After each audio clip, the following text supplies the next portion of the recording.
When I first met Allison, we were both barely scraping by. I was fresh out of college with a degree in engineering and a mountain of student debt, and she was working 2 jobs while trying to finish her degree in nursing. Our dates were simple back then: walks in the park, home-cooked meals, and the occasional splurge on a movie night. We didn't have much, but we had each other, and that felt like enough. Allison had this optimism about her, this belief that no matter how hard things got, we could face it together. She used to say, "As long as we have love, everything else will fall into place." And I believed her. We lived in a tiny apartment that could barely fit a couch and a bed. The walls were thin enough to hear the neighbor's TV, and the plumbing creaked like it was ready to give out at any moment. But it was home. We'd stay up late talking about our dreams, owning a house, starting a family, maybe even traveling the world someday. It wasn't easy, though. There were nights when we'd argue about money, how to stretch our budget for groceries, how to handle an unexpected bill. But those fights always ended the same way, with one of us apologizing and the other reassuring, "We'll get through this." And somehow, we always did. Things started to turn around after a few years. I landed a stable job at an engineering firm, and Allison got her nursing license. We moved into a modest house in the suburbs, not fancy, but it was ours. For the first time, we had a little breathing room financially. We weren't rich by any means, but we could afford a few luxuries, a nice dinner out, a vacation every now and then. Looking back, those years were some of the happiest of my life. We were partners in every sense of the word. We built our life together, brick by brick, and every accomplishment felt like a shared victory. If you'd told me then that everything would fall apart, I wouldn't have believed you. Back then, I thought we were unshakable. As the years passed, Allison and I settled into what most would call an average middle-class life. We weren't living extravagantly, but we were comfortable. I continued to climb the ladder at my engineering firm, earning steady raises and promotions. Allison found a job she loved at a local hospital, and while the hours were demanding, she took pride in her work. We started to enjoy some of the things we used to dream about. Our home, though modest, became a source of pride for both of us. Allison filled it with her personal touch, carefully chosen furniture, framed photos of our happiest moments, and an ever-changing assortment of seasonal decorations. Weekends became a sacred time for us. We'd work in the garden together or go on long drives just to get out of the house. Sometimes, we'd treat ourselves to dinner at one of the fancier restaurants downtown, laughing over glasses of wine and sharing bites from each other's plates. But as our lives stabilized, I noticed subtle changes in Allison. She began to spend more time on her appearance. Not just the usual routine, this was different. She started buying expensive makeup brands, booking appointments for her hair and nails, and curating her wardrobe with pieces that felt out of place for our life. I didn't think much of it at first. If anything, I was happy that she was taking time for herself. After years of grinding through school and work, she deserved to feel good. I brushed off the small twinge of unease that crept in whenever she came home with a new outfit or mentioned a brand I'd never heard of. Around this time, Allison also became more active on social media. She'd never been one to post much, but suddenly, our quiet life became a stream of carefully posed photos, pictures of her morning coffee, shots of her in her new clothes, and captions filled with motivational quotes. She started getting more attention online, too. Comments and likes from strangers, some harmless, others more flirtatious than I was comfortable with. When I mentioned it, she brushed it off with a laugh. "It's just for fun," she'd say, waving her hand dismissively. "Don't read too much into it." I wanted to trust her. I did trust her. We'd built a life together on that foundation of trust, and I had no reason to doubt her. But still, there was something about the way she seemed different. I told myself it was just part of growing older, of finding new ways to express herself. But deep down, I couldn't shake the feeling that something had shifted. It started small. One day, Allison came home with a pair of designer sunglasses, sleek, modern, and clearly expensive. I raised an eyebrow when I saw her wearing them. "Nice sunglasses," I said casually. "When did you get those?" "Oh, these," she said, almost too quickly. "A patient's family member gave them to me as a thank you. I guess they own a boutique or something." It felt odd, but I didn't push. Nurses often form strong connections with patients and their families, and it wasn't out of the realm of possibility that someone would gift her something nice. Still, it nagged at me. A few weeks later, another gift appeared, a leather handbag that looked far too upscale for our usual budget. When I commented on it, Allison shrugged it off with the same breezy explanation. "Just a gift," she said with a smile. "It's nothing." But it wasn't nothing. These gifts, while infrequent, were beginning to feel like pieces of a puzzle I couldn't quite put together. They didn't match our lifestyle or the people I thought she interacted with daily. Then came the jewelry. One evening, Allison came home wearing a delicate gold bracelet with a small diamond charm. I noticed it immediately as we sat down for dinner. "That's beautiful," I said, gesturing to the bracelet. "Where did you get it?" She glanced at it briefly, as if she'd forgotten she was wearing it. "Oh, this? A colleague gave it to me. They were cleaning out their jewelry and thought I'd like it." Her tone was casual, but something about her explanation felt rehearsed, like she'd anticipated the question. A few days later, I saw her wearing a pair of emerald earrings that were even more striking, and expensive looking. When I asked about them, she told me they were a gift from one of her girlfriends. By now, I was starting to feel uneasy. Allison had never been the type to receive so many gifts, let alone ones of such value. And the fact that these items kept appearing without any real explanation made it hard to ignore the growing pit in my stomach. It wasn't just the gifts that bothered me, it was the way Allison seemed different. She was more secretive, spending more time on her phone or retreating to another room to take calls. When I asked her about it, she dismissed my concerns with a laugh. "Don't be silly," she said. "It's just work stuff, or catching up with friends." I wanted to believe her. But as the expensive items continued to appear, rings, necklaces, even a designer watch, I couldn't ignore the feeling that something was off. Our conversation started to feel more strained. When I tried to bring up the gifts or her changing behavior, she'd wave it off, telling me I was overthinking things. "You've been working so hard," she said one evening, leaning in to kiss me on the cheek. "You need to relax."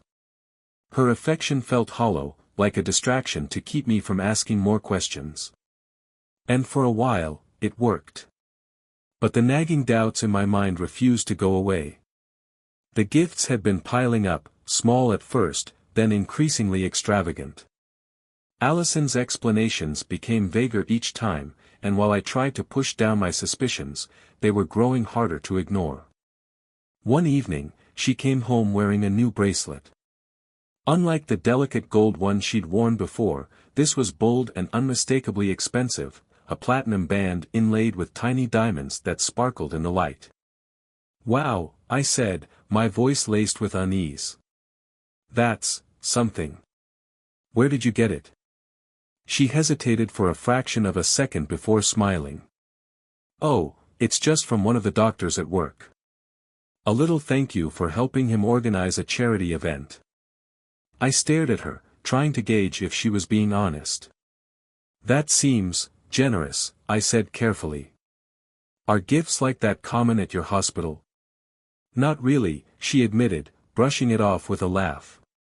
"But Dr. Kane is just one of those people who likes to spoil everyone." Her answer didn't sit right with me. Who gives a platinum and diamond bracelet as a thank you? It was the kind of gift you'd give a spouse or lover, not a colleague. That night, as I lay in bed, I couldn't stop thinking about the bracelet.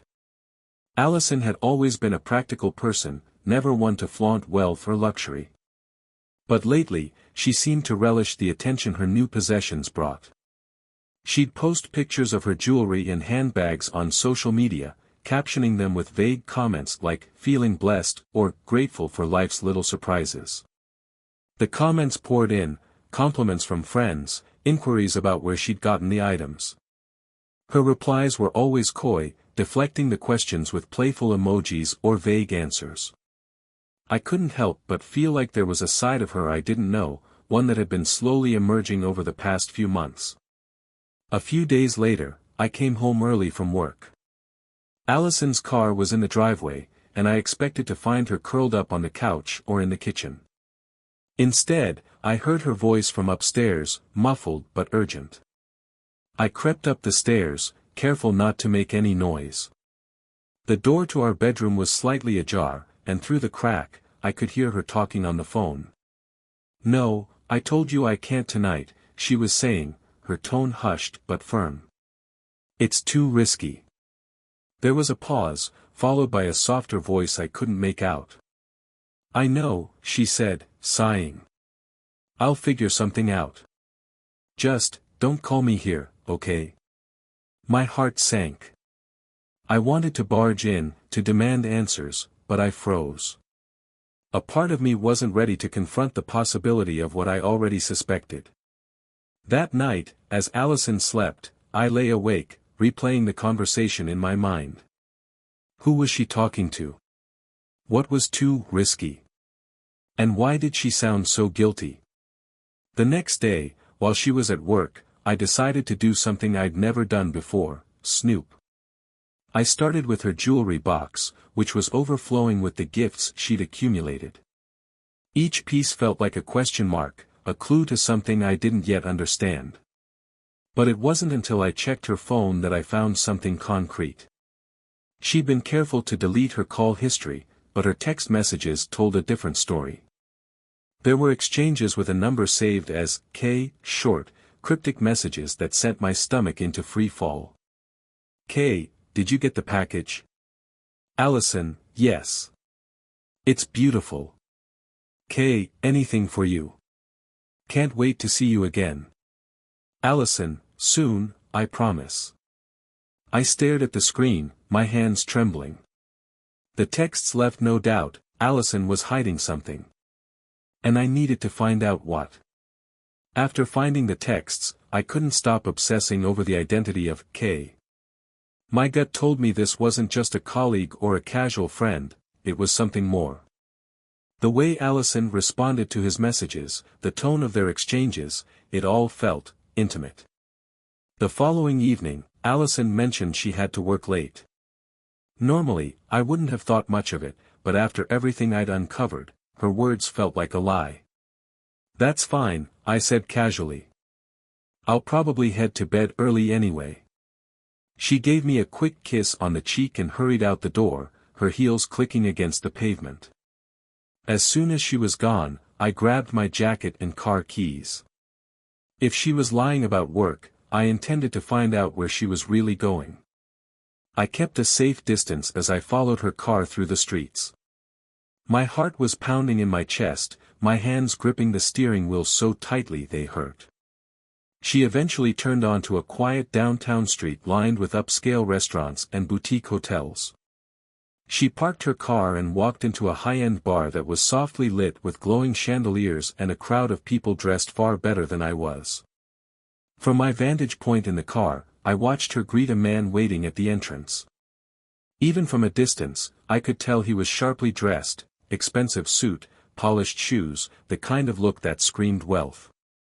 He leaned in and kissed her cheek, his hand lingering on her waist in a way that made my stomach churn. I knew instantly, this was K. I parked nearby and walked to the bar's entrance, careful not to be seen. Through the window, I spotted them sitting at a private corner table, their heads close together as they talked. She laughed at something he said, her hand resting lightly on his arm. The way she looked at him was what broke me. It wasn't just friendly or professional, it was the same look she used to give me when we first fell in love. I wanted to storm in and confront them, but I couldn't bring myself to do it.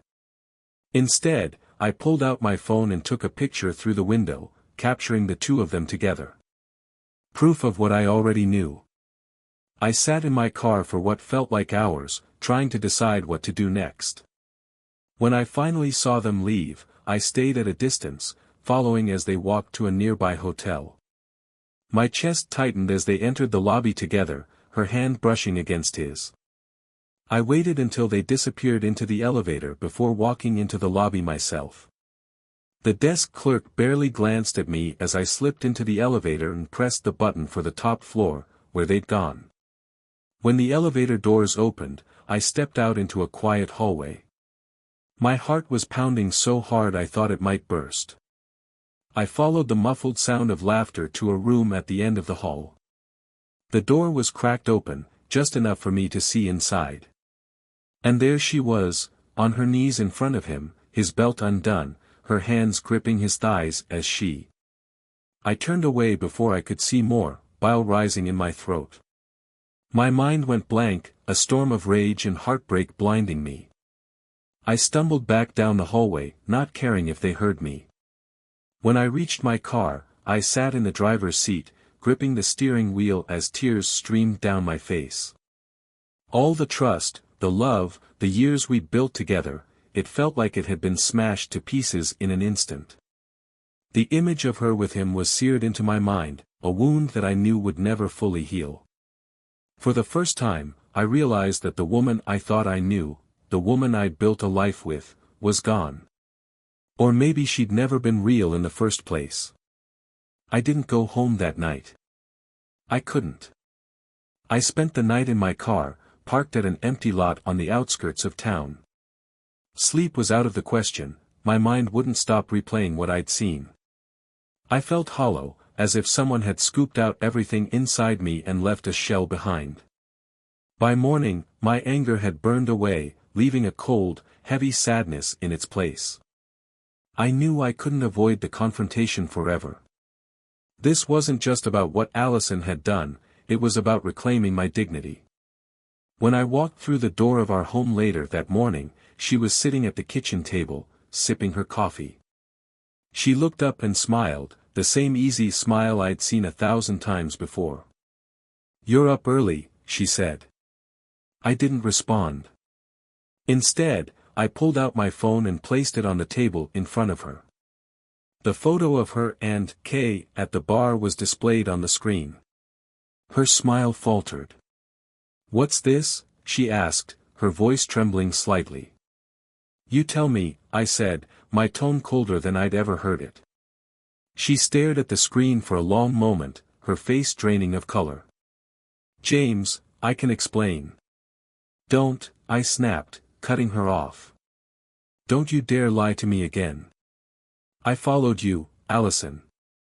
I saw you with him. I know everything." Her hands shook as she tried to reach for mine, but I pulled away.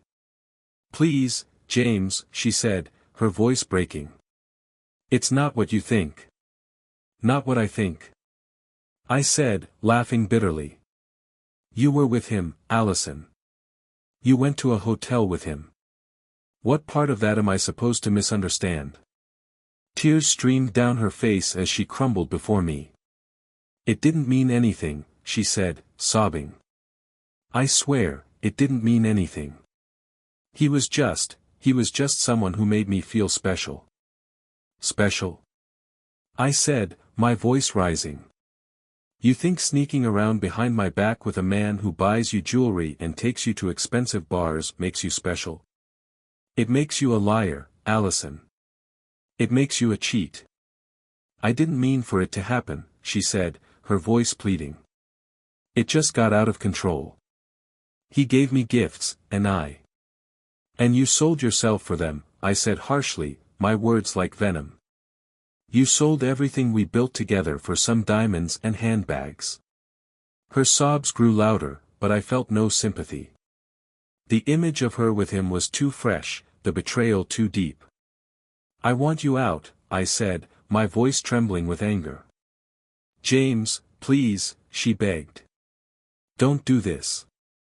We can fix this. I'll end it with him. I'll do whatever it takes to make this right. It's already over, Allison, I said.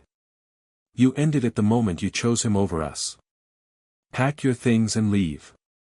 Her face crumpled, and she reached for me again, but I stepped back. You don't get to cry, I said, my voice cold. You don't get to act like the victim. Not this time. I turned and walked out the door, her sobs echoing behind me. Leaving the house felt like walking away from everything I'd ever known. Our home, our memories, our life together, it all felt tainted now, like a bad dream I couldn't wake up from.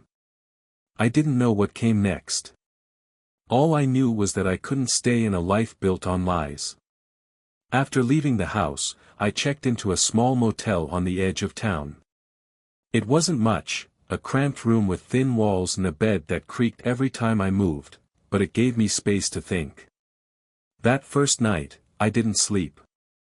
Every time I closed my eyes, I saw her with him. The betrayal felt like a physical wound, deep and throbbing, refusing to let me rest. I kept asking myself how it had come to this. Had I missed the signs? Was there something I could have done differently? But the more I thought about it, the clearer it became, this wasn't about me. It wasn't about anything I'd done or failed to do. Allison had made her choices, and they were choices that destroyed everything we had built together. The next morning, my phone buzzed with messages from her. Allison, James, please come home so we can talk. Allison, I'm sorry. I'll do anything to fix this. Please just give me a chance. Allison, I made a mistake, but I love you. Don't throw us away. I stared at the messages, a hollow ache in my chest. A part of me wanted to respond, to confront her again, to tell her exactly how much she'd hurt me. But what was the point? She'd already shown me who she was, and I couldn't unsee it. Instead, I blocked her number. The next week was a blur of paperwork and legal appointments. Filing for divorce felt like closing a chapter of my life that I'd never expected to end this way. Each signature, each meeting with my lawyer, felt like ripping off a bandage that hadn't even begun to heal. When the papers were finally served, I heard from mutual friends that Allison had been devastated. She hadn't expected me to go through with it so quickly. She thought I'd cool off, that I'd forgive her like she'd begged me to. But there was no going back. Not after what I'd seen. The day I returned to the house to collect my things, it felt like stepping into a ghost of my old life. The furniture, the photos on the walls, even the faint scent of Allison's perfume, it all felt like a mockery of the life we used to share. She wasn't there when I arrived. I'd made sure of that, asking my lawyer to coordinate a time when she'd be out. Still, the silence in the house was deafening. As I packed my belongings, I stumbled across little reminders of our past, the ticket stubs from our first vacation together, the handwritten notes we used to leave each other, the framed photo of us on our wedding day. I almost threw it away, but something stopped me. Instead, I placed it face down in the box and sealed it shut. That night, back in the motel, the weight of it all hit me. The anger, the sadness, the betrayal, it all came crashing down at once. I sat on the edge of the bed and cried, the kind of deep, wrenching sobs that leave you feeling raw and empty. I wasn't just mourning the loss of my marriage. I was mourning the person I thought Allison was, the life we'd planned together, the future that would never come to be. But beneath the grief, there was also a spark of something else. Determination. She had taken so much from me, my trust, my love, my sense of security. But she wouldn't take my future. The days following the divorce were some of the hardest of my life. Even though I had made the decision to leave, the reality of starting over was overwhelming. I stayed in the motel for a few weeks, living out of boxes and eating takeout. Each morning felt like a battle to get out of bed, to face a world that seemed colder and emptier without the life I'd known. Work became my escape. I buried myself in projects, taking on overtime whenever I could. My colleagues noticed the change in me, but no one said anything, and for that, I was grateful. I didn't have the energy to explain what had happened. One afternoon, I came back to the motel to find a note slipped under the door. It was from Allison. "James, please. I need to talk to you. I've made so many mistakes, but I love you, and I want to make things right. I'll be at the park tomorrow at 3 p.m. if you're willing to hear me out." I stared at the note, my emotions churning. Part of me wanted to ignore it, to block her out completely and never look back. But another part, curious, angry, maybe even hopeful, decided I needed to hear what she had to say. The next day, I found myself standing by the fountain in the park. It was a bright, sunny afternoon, but the warmth of the sun did nothing to ease the knot in my chest. Allison arrived a few minutes later, her face pale and drawn. She looked smaller somehow, as if the weight of her choices had finally started to crush her. "James," she said, her voice barely above a whisper. I crossed my arms, my posture stiff. "You wanted to talk. So talk." She took a shaky breath, her eyes filling with tears. "I know I don't deserve it, but I need you to know how sorry I am. I ruined everything, and I'll regret it for the rest of my life." I said nothing, letting her words hang in the air. "I ended things with him," she continued. "It wasn't real, James. It was just, stupid. I let myself get caught up in the attention, the gifts, the fantasy of it all. But none of it mattered. None of it was worth losing you." Her voice cracked, and she reached out as if to touch my arm, but I stepped back. "You're right," I said coldly. "It wasn't worth it. And now you have to live with that." Her face crumpled, and she dropped her hand. "Please, James," she whispered. "I know I hurt you, but I love you. I'll do whatever it takes to make it up to you.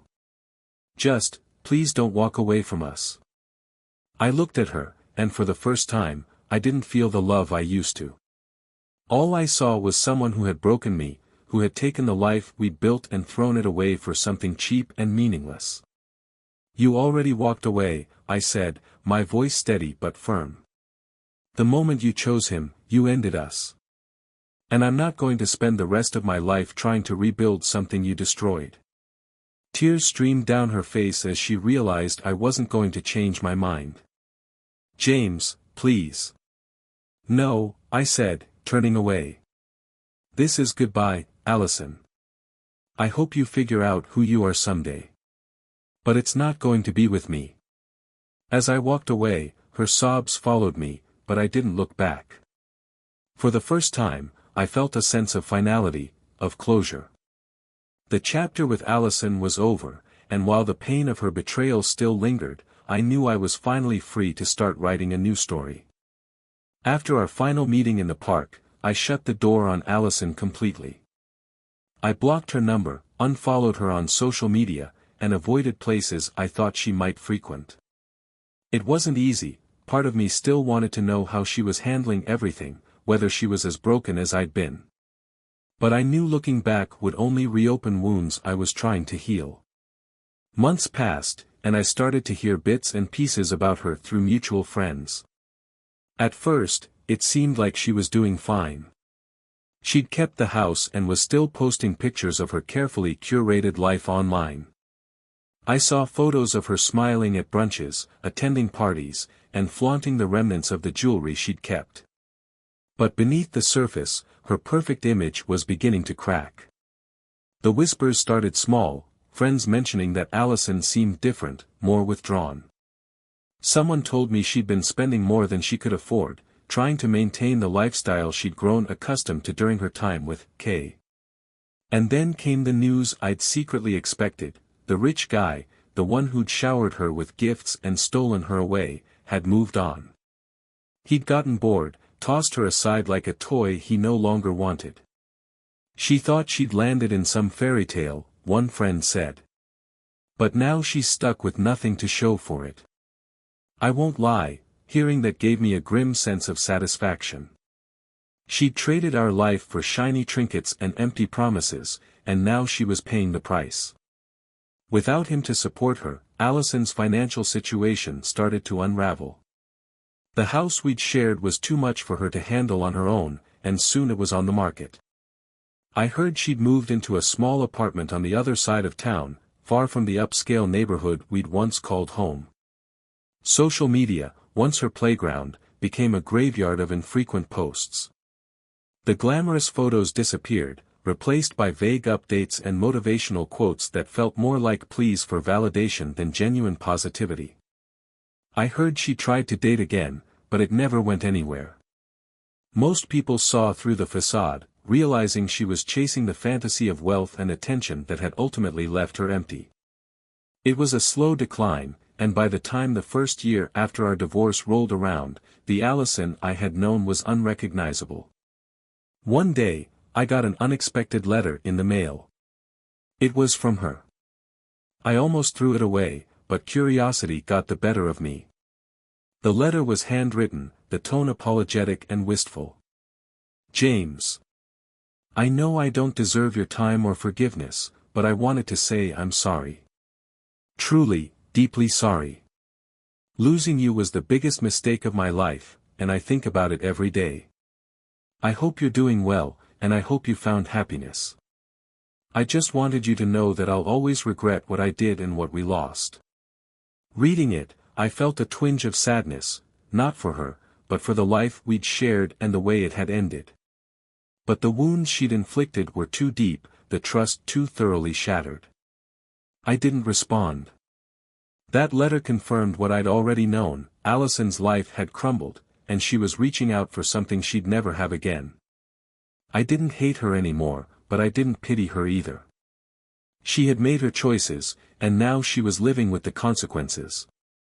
After Allison's letter, I found myself reflecting on the past year, not just what had happened with her, but how it had changed me. The divorce had left me in pieces, and the months that followed were some of the hardest of my life. But slowly, bit by bit, I'd started to rebuild. At first, it was the small victories that kept me going. Showing up for work every day, even when I didn't feel like it. Finding a new apartment and turning it into a space that felt like my own. Reconnecting with friends I'd drifted away from during my marriage. Then came the bigger changes. I started therapy, which helped me process the anger and grief I'd been carrying. I joined a gym, channeling my frustration into something productive. I even took up new hobbies, things I'd always wanted to try but had put off because life with Allison had always seemed too busy. One of the most unexpected changes came in my career. Throwing myself into work had been a coping mechanism at first, but it turned into something more. I started taking on high-profile projects and pushing myself in ways I hadn't before. A year after the divorce, I was promoted to a management position, something I'd dreamed about for years. The recognition felt like a validation of all the effort I'd put in, not just at work, but in rebuilding my life. With time, the pain of Allison's betrayal began to fade. It didn't disappear completely. There were still moments when the memories would resurface, sharp and painful. But those moments became less frequent, and I started to see them as reminders of how far I'd come. I realized that her betrayal wasn't just about her, it was about me, too. I had ignored the warning signs, made excuses for her behavior, and held on to a version of her that no longer existed. Moving on meant not just letting go of her but letting go of the person I'd been in that relationship. About a year and a half after the divorce, I went to a friend's barbecue. It was the kind of casual gathering I hadn't attended in years, filled with laughter, music, and the smell of grilled food. That's where I met Emily. She was smart, funny, and had a warmth about her that drew people in. We spent most of the evening talking, sharing stories about our lives, and by the end of the night, I found myself smiling in a way I hadn't in a long time. We started dating a few weeks later. It was slow, cautious, and completely different from what I'd experienced with Allison. With Emily, there were no games, no hidden agendas, just honesty and genuine connection. For the first time in a long time, I felt like I had a future worth looking forward to. While my life was slowly piecing itself back together, Allison's was falling apart. I didn't go looking for updates about her, but the occasional tidbit would find its way to me through mutual friends or social media. At first, she tried to maintain the image of someone who was thriving. New selfies, vague inspirational captions, and attempts to show she was moving on. But those posts became less frequent, eventually replaced by silence. I heard she'd struggled to find a stable relationship. After Kay discarded her, she jumped between short-lived flings, none of which seemed to stick. Friends mentioned that she'd started drinking more, her once confident demeanor replaced by a fragile insecurity. The lavish gifts she'd collected during her affair were sold off piece by piece as her financial situation worsened. The house we'd shared was gone, replaced by a cramped apartment in a part of town she used to turn her nose up at. One evening, while grabbing groceries after work, I ran into her. She was at the self-checkout, fumbling with a card that kept getting declined. When she noticed me, her face froze. "James," she said softly, her voice lacking its usual confidence. I didn't respond right away, unsure of how to react.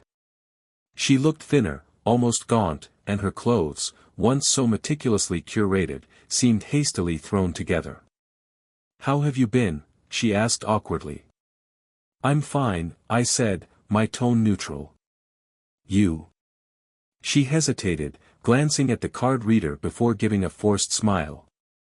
"Oh, just taking things one day at a time." There was an awkward pause before I said, "Take care of yourself, Allison." As I walked away, I felt a strange mix of emotions, pity, relief, and a deep sense of validation. She had chosen her path, and now she was living with the consequences. That night, I thought about how much had changed since the divorce. I wasn't the same person I'd been when I first left. The heartbreak, the anger, the betrayal, they had reshaped me, but not in the way I'd feared. I was stronger now, more self-assured. The things I once thought I couldn't survive had only made me more resilient. I had rebuilt my life brick by brick, and while the scars of the past remained, they no longer defined me. Allison, on the other hand, had clung to the illusion of the life she'd destroyed. She'd chased fleeting pleasures and superficial rewards, only to find herself alone and adrift. It wasn't just sad, it was tragic. As for Emily, our relationship was blossoming. She brought a warmth and stability into my life that I hadn't realized I was missing. We didn't rush things, but every moment with her felt genuine, like a breath of fresh air after years of suffocating in doubt and deceit. One evening, as we sat on the couch watching a movie, she rested her head on my shoulder and said, "I'm glad we found each other."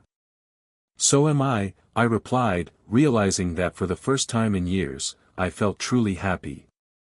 As the year rolled on, the contrast between Allison's life and mine became even more pronounced. While I didn't seek out updates on her, mutual friends occasionally filled me in on how she was doing. The news was always the same: she was struggling. She'd lost her job, though the details were murky. Some said it was due to her declining performance, others hinted at office drama that she hadn't handled well. Either way, it was clear she was adrift. Her social circle had shrunk as well. The friends she'd once flaunted online were nowhere to be seen, and the few remaining seemed more like acquaintances than true companions. She was a shadow of the person she used to be, and as much as I tried to detach from the past, a part of me couldn't help but feel pity for her. One evening, as I sat on my apartment's balcony with a cup of coffee, I found myself reflecting on everything that had happened. The betrayal, the heartbreak, the divorce, it had all felt like the end of the world at the time. But now, looking back, I realized it had been a turning point. Allison's choices had forced me to confront things I might never have faced otherwise. I'd learned to stand on my own, to rebuild not just my life but my sense of self-worth. I thought about the man I'd been during our marriage, too trusting, too willing to overlook red flags for the sake of keeping the peace. That version of me was gone, replaced by someone stronger and more discerning. And as much as I hated what Allison had done, I couldn't deny that it had led me to where I was now. By this point, my relationship with Emily had grown into something I hadn't thought possible. She was patient and kind, giving me the space I needed to heal while also encouraging me to embrace the future. One day, as we walked through the park, she turned to me with a curious look. "Do you ever think about the future?" "All the time," I said with a smile. "And what do you see?" she asked, her tone light but hopeful. I paused, considering her question. "I see a life where trust and honesty are at the center," I said. "A life where I don't have to second-guess everything, where I can just be happy." She smiled, squeezing my hand. "That sounds like a pretty good future." A few weeks later, I received an email from Allison. The subject line was simple: "Thank you." I debated whether to open it but eventually decided to read it. "James. I don't expect a response, but I wanted to say thank you. For everything. For the life we shared, even though I ruined it, and for the way you walked away with dignity when I didn't deserve it. I've made a lot of mistakes, and I'm trying to learn from them. I hope you found happiness, you deserve it." I closed the email without replying. There was nothing left to say. But as I sat there, I realized something: I wasn't angry anymore. The bitterness and resentment had finally faded, leaving only a quiet sense of closure. Looking back on everything that happened, I've come to realize that the pain I went through wasn't just an end, it was a beginning. Allison's betrayal shattered my life in ways I never could have imagined, but it also forced me to grow in ways I never thought possible. I learned that trust is the foundation of any relationship, and once it's broken, rebuilding it requires more than apologies and promises, it requires actions and unwavering commitment. Allison couldn't give me that, and ultimately, it was her inability to honor our life together that led to the end. But perhaps the most important lesson I learned was about self-worth. For years, I had allowed myself to ignore red flags, to brush aside doubts, because I was afraid of losing what we'd built. It wasn't until everything fell apart that I realized I deserved more honesty, more respect, more love. Watching Allison's life unravel was a reminder that the choices we make define us. She traded our life together for fleeting pleasures and superficial rewards, only to find herself empty and alone. It was tragic, but it was her path to walk, and I no longer carried the weight of her mistakes. For me, the journey was different. The betrayal broke me, but it also gave me the opportunity to rebuild from the ground up. I discovered strength I didn't know I had, reconnected with the things that made me happy, and found love again with someone who valued me for who I was. If there's one thing I hope others can take from my experience, it's this: never settle for less than you deserve. Trust your instincts, value yourself, and know when it's time to let go. Love should be built on a foundation of trust and mutual respect, not lies and selfishness. And while heartbreak is painful, it can also be a catalyst for growth, a chance to redefine your life and discover what truly matters. For me, letting go of Allison was the hardest thing I've ever done. But in the end, it was also the best decision I ever made.